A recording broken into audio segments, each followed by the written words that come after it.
Hey, what's up guys and welcome back to Anime King.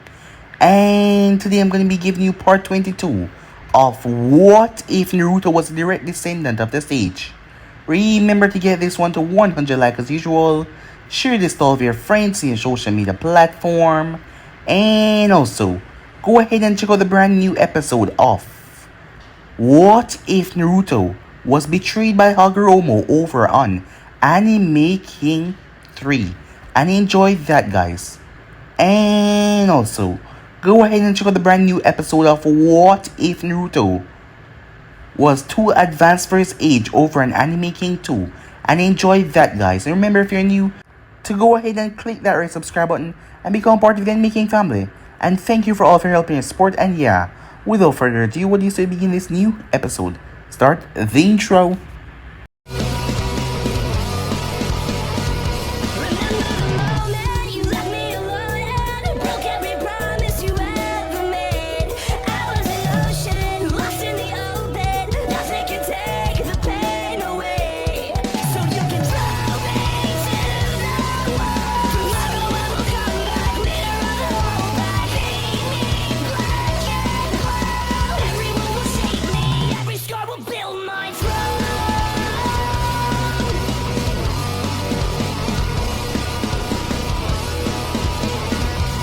So, the last time we left off, as the Five-Tails Gobe nearly called the Kyuubi by his real name, only for the Kyuubi to dominate his presence through all of them.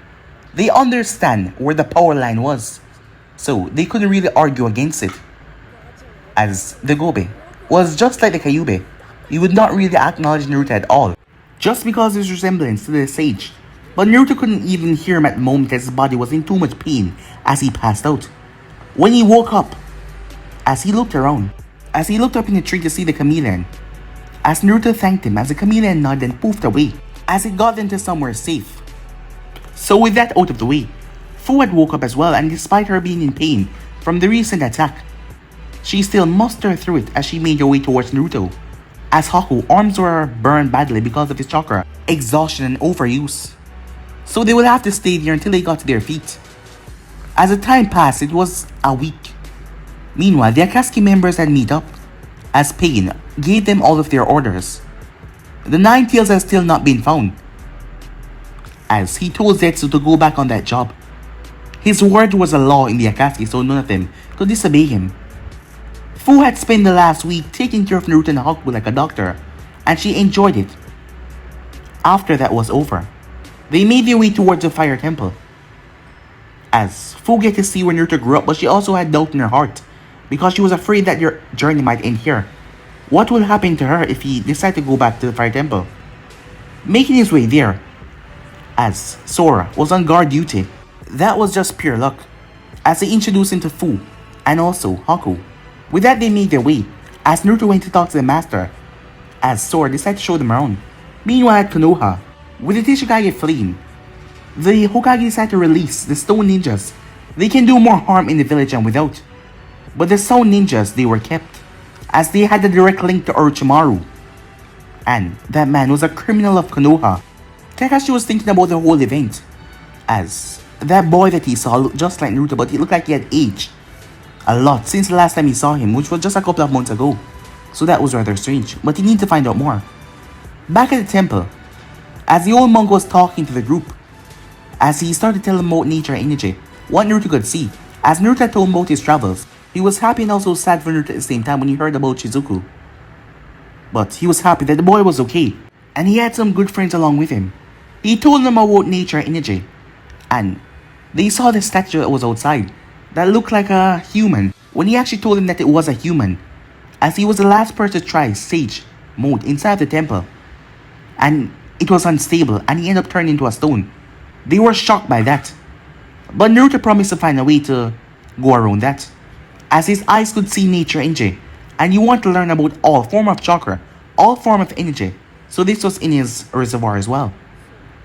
As the old monk knew that Naruto Uzumaki, he was going to be something amazing in this world. Soon enough, they all would know his name.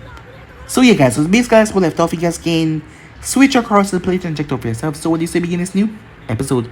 The moon was full in the sky as Naruto climbed up to the roof, where he knew that he will find Sora. Sure enough, he was there, sitting on the rooftop, as he was staring at the moon. They used to do this a lot before Naruto left. He turned his head when he heard this steady whisper as Naruto's feet touched a tile. But he said nothing as he just looked back to the sky, as Naruto walked over to his longtime friend. So, you're leaving again, so soon. It has been 2 weeks since Naruto, Haku, and Fu arrived at the Fire Temple. Enough time for them to fully recuperate, and had a brief moment of peace before moving on back on the road once again. As Naruto decided that they will be leaving tomorrow, as he was going to try to discover the secrets of nature, chakra, and senjutsu. Yeah, said Naruto as he glanced towards the sky. We did this the last time I left, didn't we? He said, as he looked towards the moon as well. A smile appeared on Sora's face as he remembered, as he leaned back on his elbows. Yeah, back then, I had no idea when you'd be back either. I kept asking myself if I could come along with you, join on whatever you were going to do. He sighed as he dropped his gaze. Then why didn't you? Said Naruto. Sora smiled, as he could tell that Naruto's question was sincere. But if he had joined him traveling, who was to say that things would happen the same way? Would he had still met Shizuku, Fu, or Haku? Would he had gathered the Biju, or make as much headway with the Kyuubi that he had? I'm not as powerful as you, Naruto, Sora said. He didn't sound sad. His voice just was resigned, as he knew it. The both of them had sparred 2 days after Naruto arrived. But even with all of his training, all of the boosts, everything that he has went through, he just could not compete with Naruto. Yes, Naruto was still stronger, and he could also tell that Naruto was still holding back as well. He was not going all out. His friend had truly gotten strong. Sora even found a way to nullify Naruto's almighty push. He had came a long way in sealing, as he created a seal, a gravity seal that modifies his body to change the pressure even if it was hit by another gravity, so that his body would change back to the correct pressure that it was at in the first place. So the almighty push wouldn't send him flying. But still, Naruto wasn't using the almighty push to its fullest, so they didn't know if it would handle a large amount of burst forceful attack. But still, that was the first technique that Naruto unlocked, and Sora had saw it a lot of time, and it was also the decisive thing in their battle that was always giving Naruto the edge back then. So Sora came up with a way to block it, knowing when Naruto returned he would get stronger, so he worked on a lot of Fuinjutsu in the past couple of years. But still, Naruto was still holding back. Even his barrier that he placed up to trap Naruto inside, Naruto simply absorbed the chakra out of the Fuinjutsu. As Sora had realized that his friend was just beyond his strength, he was still not near his level yet. But at least he has gotten stronger over the past couple of years. So what about now? Naruto asked. As Sora looked at Naruto, do you want to come with me? He blinked. Of course you want to go with Naruto, the person that looked past the demon that was inside of him, the chakra, and became his friend. He loved Naruto like a brother. But look at him now, he was older, he was wiser, he was more powerful ever than before. He sighed. Naruto had his own life. He had new friends, even if he said that Sora would always be the first friend he knew. But he knew if he went, he would be happy, content, even.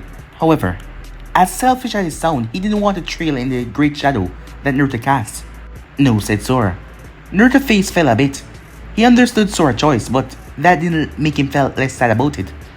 I couldn't do that to myself, said Sora, as Naruto looked back at his friend to see a grin on his face. You're strong, Naruto. Way stronger than I am. And you'll probably always be, he said. But he looked him directly in the eyes, as he had a powerful, determined look on his face. I want what you want. A life outside these walls on my own. If I went with you, I would just drag you down, hold you back. Before Naruto could protest, Sora held up a hand, silencing him for the moment, as his gaze turned soft towards Naruto. It doesn't matter if you don't agree, but I know enough, he said, as he got to his feet, glancing out towards the temple that has been his home for the past 13 years. I'm always going to be grateful that you were my friend, and that you were always there so I can better myself with that unattainable goal of trying to surpass you. But when you go tomorrow, I'll be following you out of those gates, but I'll be going on my own direction. I think it's time I find something new. As he turned, as he thought Naruto was going to protest, but Naruto was simply smiling, sadly. You're still just as hot-headed as before. as Naruto's smile increased, as Sora smiled back. As Naruto placed his hand together, one of them glowing red, the other one glowing blue. Sora was confused when he opened his hand. A Megatama bead was in it, the same one that Sora had given him. As Naruto dropped it right in his palm, I figured I should return the favor for good luck. As Sora looked down at the bead that was nothing but chalk running through Naruto's body a moment ago, his hand tightened around the present. Thank you, Naruto, he said. Whatever happened on my journey, and yours, we will still be friends, he said as he held up his hand, as both of them shared a fist bump as they smiled. Time skip. As the group had left the previous day, as they were in Heinekune, something told Naruto that he would see Sora again, as he didn't believe their paths had ended right here. Sora hadn't said where he was going, but Naruto could imagine him now, wandering cluelessly through the world like he was right now. So where's our first stop? Asked Fu. Well, I haven't really decided yet, said Naruto. Fu nodded, as Naruto was taking on a massive task, trying to unravel Senjutsu without any kind of help. It was understandable that finding such a task like that seemed unattainable. But with Naruto, was anything really unattainable, she thought to herself. We should focus on the areas with large forestry, said Haku, as he was at Naruto's other side. He had came into Naruto's first home, while second when he were counting the Leaf Village, as he was still new to everything. But upon him leaving after 2 weeks, he really learned something about Naruto, as he learned a lot more, as he felt like a part of the group even more right now, because at first he was unsure that he deserved any of this, but now he felt a part of the group even better. Places like Taninokone, Kusanokone, and Chaninokone would be the best place to start, said Fu, as Naruto nodded once again. He had been thinking the same thing, but Taninokone was out of the question. He wouldn't put Fu in that much danger by bringing her so close to her home, as Taninokone was rather close to where Taki was. However, Kusanokone was rather vast, and there was a lot of wildlife there. It was filled with nature. I think we should start in Kusanokone. They didn't protest, as Naruto was happy. As people who put so much trust in him and follow his judgment, he was really happy to have friends like these. As they turned their path, they were in the north of Heinekune, and if they continued on this way, they would pass by Konoha rather closely, and they didn't want to encounter any Konoha shinobi so soon. As they were making their way, Naruto paused. It was a distance away, but he could feel a large amount of chakra being thrown around, as Fu felt it as well, and then so did Haku. Should we ignore it? It's most likely a battle between shinobis.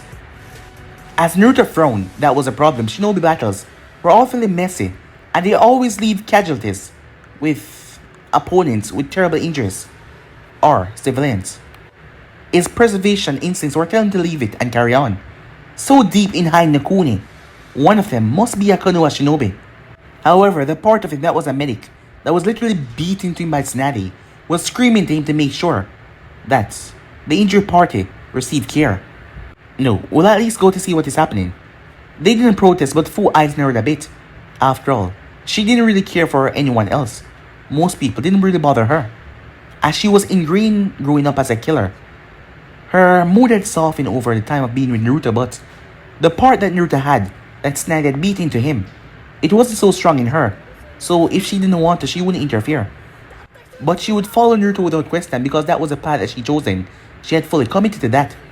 It didn't take them long, but when they arrived, the fighting had come down to a stop, as they saw a massive bone forest that sprang up everywhere. As Naruto has never seen anything like this before, large white bones shooting up into the sky, and they were saturated with a lot of chakra. That meant that shinobi had done this. But it must be some last stand something, because no shinobi would leave behind evidence like this of their fighting style. A Kaguya. Naruto turned his gaze towards Fu as she was glanced at all of the bones. A clan thought extinct even before the rebellion bloodline, with unique control of their bones. They could manipulate the density, and lethal for their opponents. As she knew about Shikatsu Maiku, it was rather legendary, and given the effects it played in the first part of the war, yes, they're rather deadly. So this was Kira, said Naruto. That didn't sound right at all. Kira was rebuilding at the moment. They wouldn't launch an attack like this against Konoha. No. If Kira had a Kaguya, one with the Keiki Genkai, nonetheless, They would never risk him dying before he could restore his clan. In a way, it's pretty sad. This fields of bone mark the end of the Kaguya clan in Mizunokuni. Based on the way the battle seemed to turn, he was most likely fleeing to the north in Tannokuni. As Naruto narrowed his eyes, the hidden sound, which made Orochimaru the hand in this. We should move on to see if there are any survivors here, said Naruto. As they made their way to a forest that was completely down, the trees were sliced by a wind jutsu. As Naruto felt it, a weakened chakra signature, he rushed forward as Haku and Fu was right on his heel.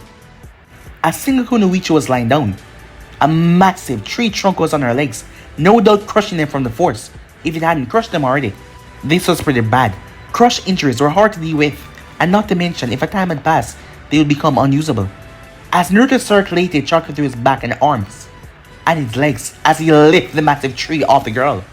She was unconscious, that was good, because otherwise, she would be screaming in pain and agony right now. As he could tell that her legs was a mess. They were crushed in multiple pieces, and her right kneecap was completely shattered from the opposite way her leg was bent. As Naruto felt chakra signatures hidden here, rather quickly. Fu, help me here. We need to get her somewhere quick and fast. People are coming, said Naruto. As Fu nodded, Haku stood there for a moment, as he felt useless right now. He was used to deal with minor, trivial wounds like Tabuza would get, but this was on a total different scale, and he felt useless to help in this way, as he didn't know what to do. He had been reading up on technique and practices, but reading and doing was two different things completely. But there was one way he could help Genjutsu. That was not his forte, but with his chakra control, he could cast one, confusing the Konoha team, so they could get away. When the Konoha team arrived, they found nothing but broken down trees. It wouldn't be until later that they were able to break the Genjutsu. Time skip. Teiwaya woke up. She was confused. She was alive. She thought that she was good as dead, as that sand bitch had brought the entire forest down on top of her. Her mind was hazy, but she could tell that she was alive. Her legs throbbing a bit. That told her enough. She tried to move, but whatever was keeping her legs, not from killing her at the moment, was keeping her body in a relaxed state, as she couldn't really move. But her struggles did not go unnoticed, as a soft, gentle male voice spoke. You shouldn't try to move yet. Your legs need to stay elevated above your heart. And right now that is slightly precarious. She lifted her head slightly to see her legs wrapped up in bandages as they were propped up against the trunk of a tree. Her head dropped back down on the sleeping mat. She could smell grass all around her. And given from the sky above, she could tell that she was in a forest somewhere. What the hell is going on? She tried to speak with a lot of venom, but her voice was weak and pitiful at the moment, as she couldn't even sound threatening. It's okay, we found you in the forest and brought you here to heal. She scoffed at that as the action made her start to cough. The damage to her legs wasn't the only thing wrong with her. She had a few lacerations on her body and also some broken ribs. Her coughing fit died down. She laid her head back down and she stared at the sky angrily. Oh yeah? You did that out of the good of your heart or something, she said. As Naruto didn't falter on that, given the situation, she kinda have to feel hostile, and the amount of pain that she was probably in. She scoffed again quietly, as she didn't want to aggravate herself. Her chest was probably covered in bandages as well. She probably looked like a goddamn mommy right now. So how did you end up under the tree? Screw off! I'm not telling you anything, shithead, she said. As Naruto simply shrugged. He had done his healing, but the girl was recovering quickly, at an astonishing rate even for a kunoichi. How about the name then, and Naruto? She turned her head and spat in a random direction, knowing that she wouldn't hit him, as she could hear his voice from over there. It's Teiwaya. You better remember it, because I'm the one that's gonna kick your scrawny ass when I'm... As she felt the same feeling from when Kabuto uses medical ninjutsu, as Naruto used the jutsu to put her to sleep, so she wouldn't aggravate her injuries as her body relaxed. It seems like she had some anger issue. But Teiwaya, a nice name, he thought. That was the last thing she heard as she passed out. Time skip. Teiwaya woke up as she could tell that it was late in the night. The place was colder, but a blanket was over her though. The sky was darker. As she realized the curse mark did its thing, healing her body at an astonishing rate that most shinobis would be envy over. As she lifted up her torso, as she tried to get up, her legs screamed in agony as she moved her left leg. She winks and moves her right leg. I wouldn't advise you to do that. In her hazy state, she didn't even know that he was there as he turned. It was the same voice from before. She saw a boy. Blonde hair, squinted eyes looking at her. Despite your rapid healing, the bones in your legs are very weak right now. They were shattered in many places, and your right kneecap was completely destroyed. I hate for you to undo the work me and Fu did, repairing it. Taewai scowled at him, but he didn't look all that threatening, given that her face had shown a great deal of pain. What the hell you want anyway? I definitely don't know you, and you don't know me. She spat the words out, but Naruto was unfazed. Snatty could be far more vulgar than this, when she was drunk. Actually, I do recognize you. You were a part of the group sustaining the barrier technique around the Hokage and the Kazekage. As he spoke, he opened his eyes. She almost fell over as she saw his rippled, purple eyes staring at her. As she tripped over her own leg as she moved. As she expected to feel agonizing pain, but she was gently laid down to the ground. He caught her as he moved fast before she even fall. Damn it, you're that asshole Orochimaru kept bitching about. The one with the messed up eyes and the Uchiha prick. Maybe she was worse than a drunken snatty, and that was rather frightening, her to thought to himself. You have a rather colorful vocabulary. She snarled at him as she tried to wrestle out of his grip, but it only caused her pain. Screw off, she said, but she realized who she was cursing at, the same boy that had driven off Orochimaru. What do you want, she asked. Her voice sounded rather weak because that was how she felt. It was like being next to Orochimaru, as he was outclassing her by everything. Nothing really, although getting rid of that hideous mark on your neck, it would be rather nice. I can see the chakra so twisted and tainted inside of it. She blinked. He didn't want anything. No, no one was like that. No one was so nice in the cruel, hard, wicked world that she grew up in. People were never that nice. What do you want with the cursed mark, she said. As Naruto raised the eyebrow, who in their right mind would allow something that named a curse mark placed on their body? Like I said, I want to get rid of it. Or the vile chakra inside of it. It is really a horrible sight to be around. As his ability for him to sense through water had him cringing every second at Eva's seal. It was so vile and wicked and corrupted. Yeah, well, good luck. It can't be removed. He placed a hand on the seal. She flinched away from the contact. What the hell are you doing, Blondie? She said. It's a seal. It needs chakra, said Naruto. With that simple explanation, he started to absorb all his chakra from the seal. As something was wrong. His arm started to burn. It was like the Gobi all over again. As he started to direct the chakra down into the earth. Taewai looked at him in confusion. That familiar sensation. As she always felt that throbbing burn from the cursed mark, it was fading away completely. At the same time, the grass around him started to die, whittle up and die, where he started to pump the vile chakra in the earth. What the hell was that, she said as he released the ground. As she saw a 4-meter circle of pure dead grass. Like I said, his breathing was a bit ragged. The chakra was really unpleasant. The chakra was vile. Just having it in your body like that was probably taking years off your lifespan. Not to mention that thing that he saw in the seal. Some kind of enzyme. Well, know what? What you gonna do to me? As Naruto steadied himself, as he made sure that she could stand as well. As she stood on her feet, he stepped back. Nothing, she said. If you feel like you can walk, you're free to go. He then made his way back to the campfire and sat down. 2 other mats was there, with a mint-haired girl, and a boy that looked too feminine. As she realized that she was sleeping on his bed for the past few nights now. That is why he was on that stone over there. However, she did not understand. Just like that? You're just gonna let me go? Naruto simply shrugged. As she started to move away from the camp as fast as she could, but it was really slow. Naruto sighed. He hoped she would have stayed long enough so her wounds could heal.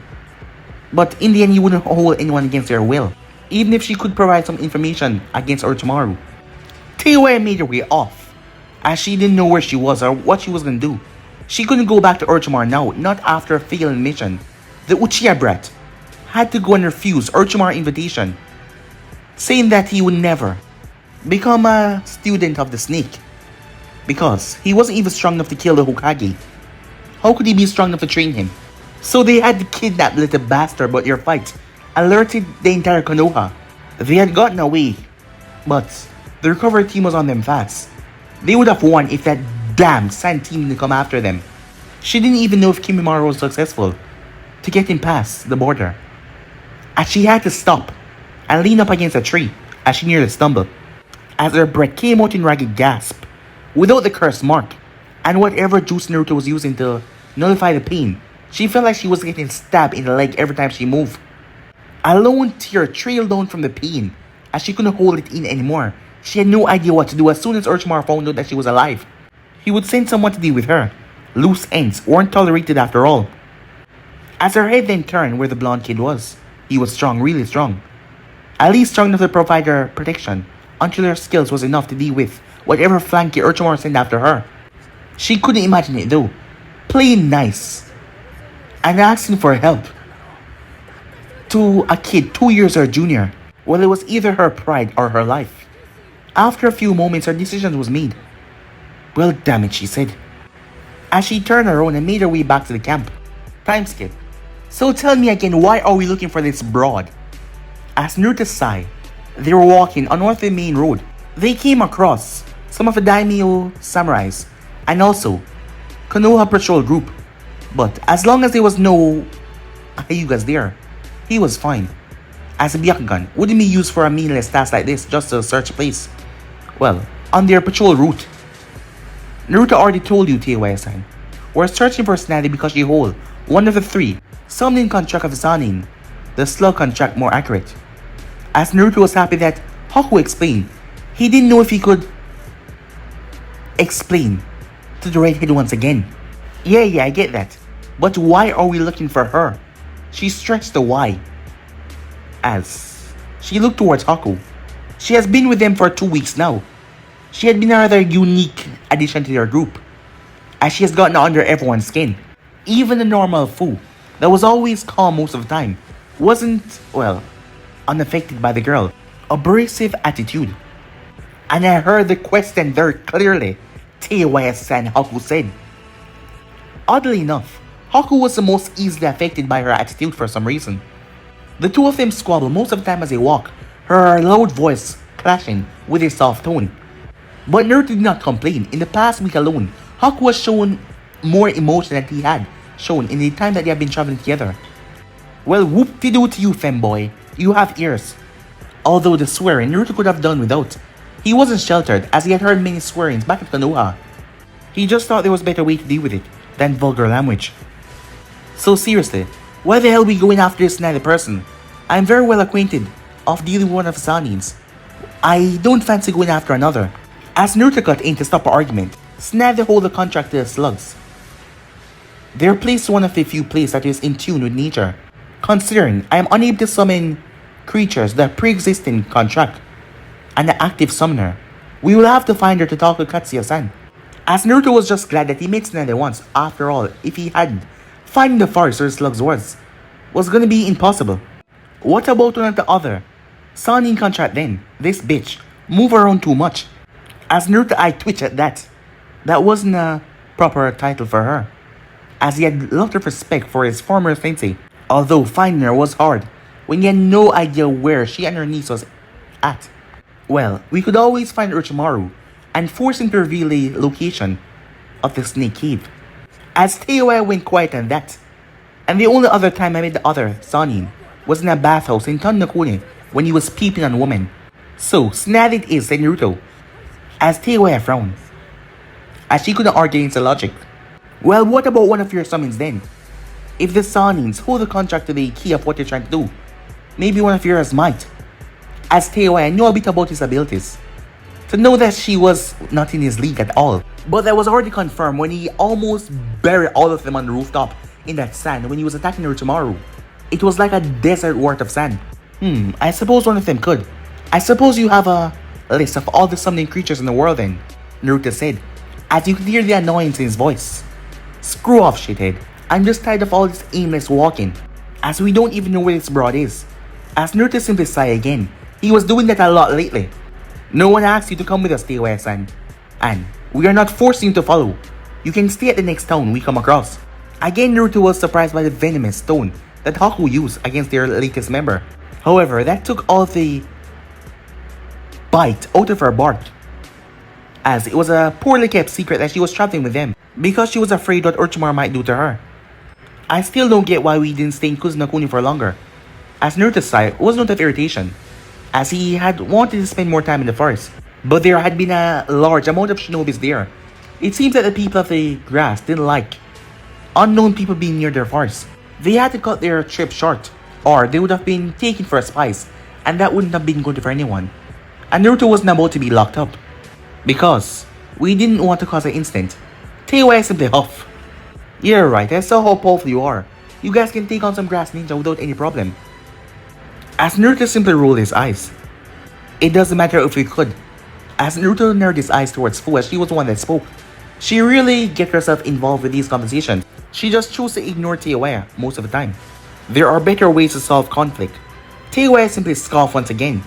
And Naruto got a flashback of him talking with the Kyuubi in the earlier days. Because that is all the fox would do back then. Simply scoff. And look at him like he didn't even matter. And simply turn his head. What? Like run away like cowards, she asked. As Naruto turned a rather soft smile that only made her guard went up. As he was simply calm. No, by choosing to avoid unnecessary violence. She crossed her arms, whatever, as the group went into a silence that everyone could appreciate for a moment. So seriously, you guys have no idea where she is. As Naruto groaned, time skip, Fu was against a tree. As she was alone, Naruto was off. She was thinking that he was training or talking to his inner attendants right now. Haku was collecting some herbs to create something he had read about. Teiwaya was, Fu didn't really give a damn what she was doing. In fact, she didn't really care about her, as she really offered little to the group as a whole. She was really unwelcome. She didn't want her here, and it seems like Haku didn't want her here as well. But Naruto always looked past people's outward behavior, and for once, she really wished that he had just left this girl alone, as the girl made her angry so easily. That is why it was best to just ignore her all the time. But that didn't help when she lashed out to the entire group, as Naruto said that it was probably a side effect of the sea light removed from her. But she wasn't thinking that anymore. She was probably just aggressive, but trying to understand people was Naruto's thing. And she was going to follow him, and if that meant putting up with his red head, she was going to do it. She then heard the lightning as she looked up in the sky. The place was clear. She sighed as she dragged herself to her feet. She was looking forward to this calmness and just being alone for the moment.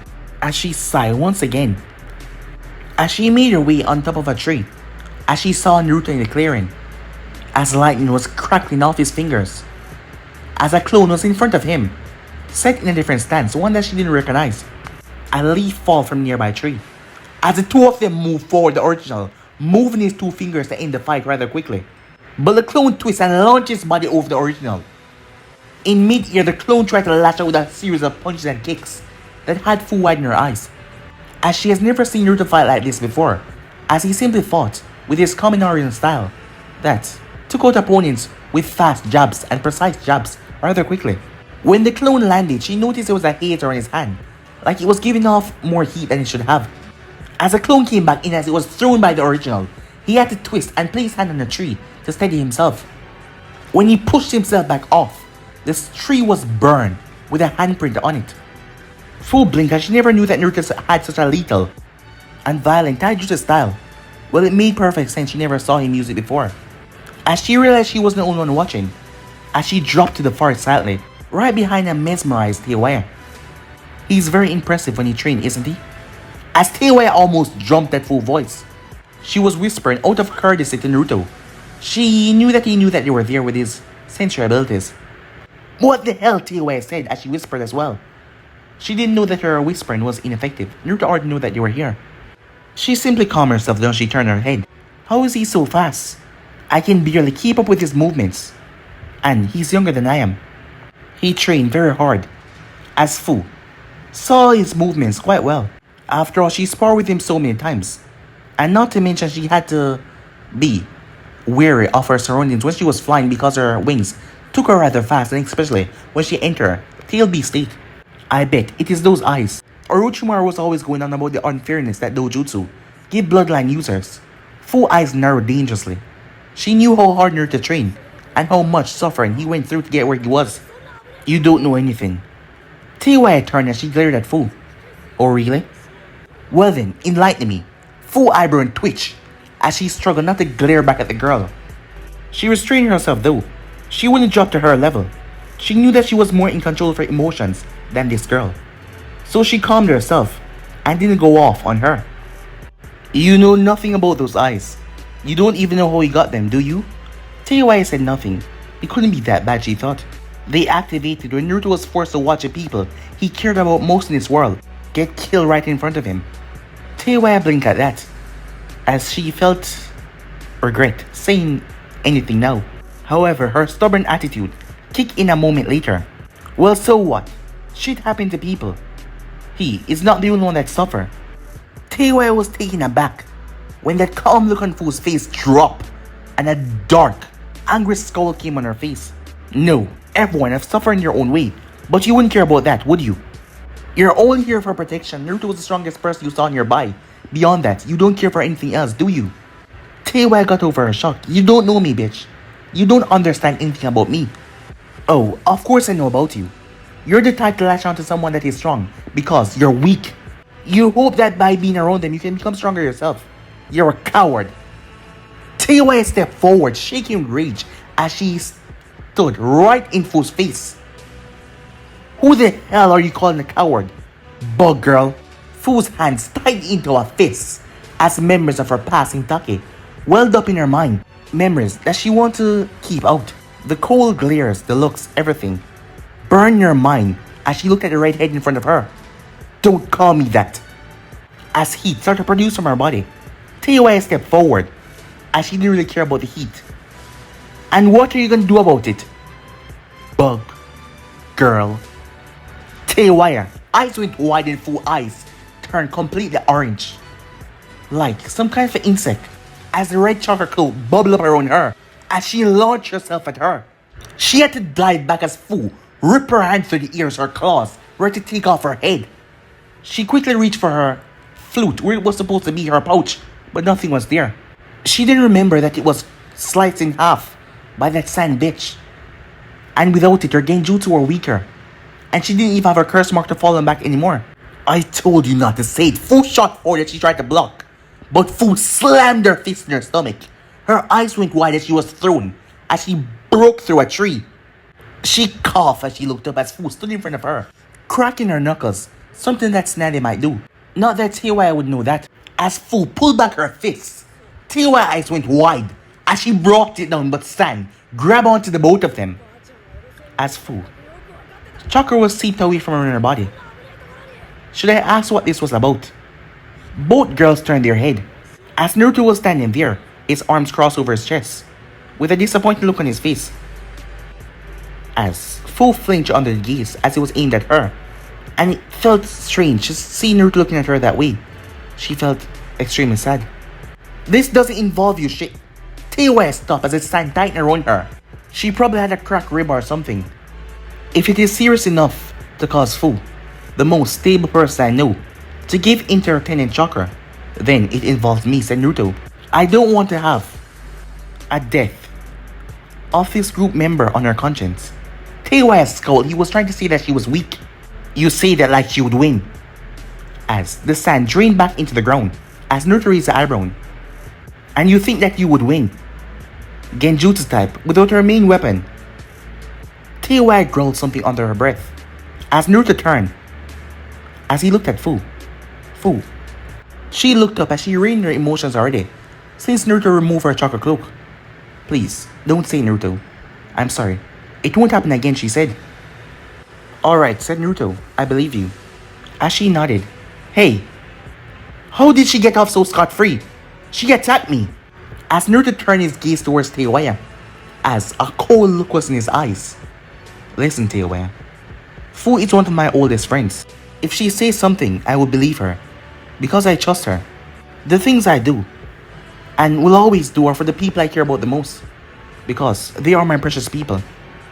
It is why I fight, why I train, and my reasons to get stronger. I could include you in that list. You could grow to be one of my friends, one of the people I care about. However, I can only extend a hand so far. If you stay the way you are, if you keep on antagonizing my friends, I have no problem with leaving you behind. With that shocking statement, he turned and made his way back to the camp.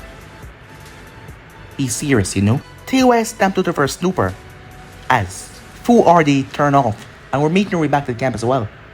Teiwei slowly got to her feet as she made her way back to the camp, her mind still thinking about a lot.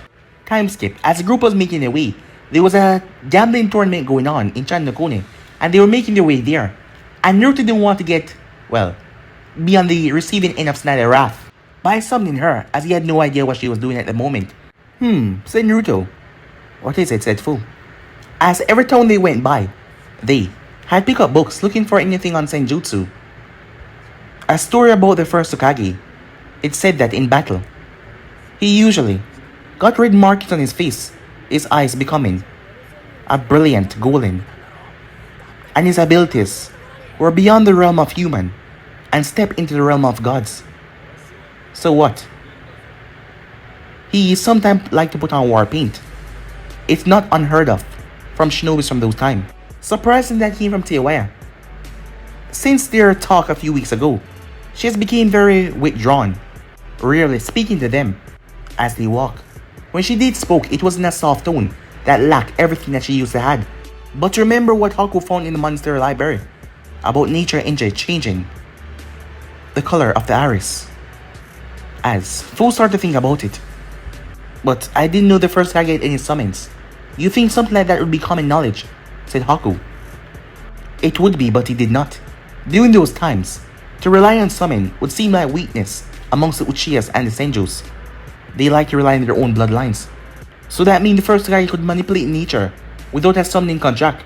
The group paused as they mulled that over. Perhaps they didn't need to find Tsunade at all. Well, that's good and all, but it's not like we can ask the guy being dead and all. Naruto paused as Teiwei nearly bumped into him. Watch it, she said. But Naruto ignored her.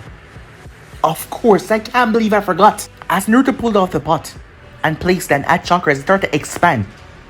What the hell is that thing, said Teiwei. Even though she became a bit withdrawn, there was still a few moments where a real personality came out.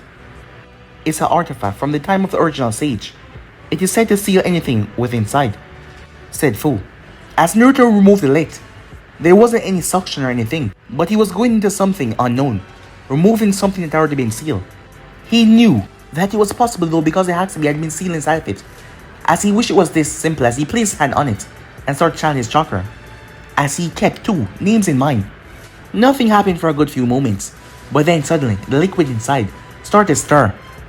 As he started to push chakra, at least a jonin worth of chakra before, something jumped from the pot as it landed outside and split. The two large globs started to twist like it was being formed by the hand of a craftsman. As they started to get outlines and then details and then color, as the two men stood on their feet. Standing there in all their glory was the first and second Hokage, Hoshirama Senju and Tobirama Senju. Holy crap! Teiwei said, breaking the silence as he stared at the two reanimated Hokage. Two of the most powerful men to ever live. Teiwei did not know about Orochimaru's plans to go in this far. Only Kimimaro and Kabuto held that honor. She didn't even see when they got reanimated, as she was too busy keeping the barrier up like the rest of Zone 4. Is that really? Haku said, as he recognized them. As they were just standing there though. They were not doing anything, their face completely blank. No sign that they were awake, but they were standing there. Naruto, what's wrong with him? Said Fu. As Naruto glanced at the both of them, they were not moving or anything. I'm not sure, as he waved a hand in front of their face, only for the both of them to jump back. So did the group as well. As the two Kage slipped into a stance, as the ground started to tremble a bit, as Naruto would have to bury them in sand to stop them. But they settled back down, as their bodies slouched back, their face going blank. Wait, I think it's only a reaction, said Naruto, as the others dropped their stance slightly. As he made his way, they did nothing. This was the same jutsu that Orochimaru used on Shizuku, but he called them mindless drones. So what did he do to make them move and talk? He was sure that he saw them moving and talking before he sealed them away, as he felt chakra in their heads a little bit though. He then remembered Orochimaru placed a kunai with a talisman on the bottom of it in Shizuku's head. Naruto, what are you? Haku saw Naruto walk behind him and push his hands in the back of their heads. The others waited to see the blood, but there were none. It was like his hand just phased through them. As Naruto pulled his hand back out and there was 2 talismans, it was then that your skin started to crack, their color started pale, as your eyes gained some consciousness, as the Edo Tensei was broken. Wow.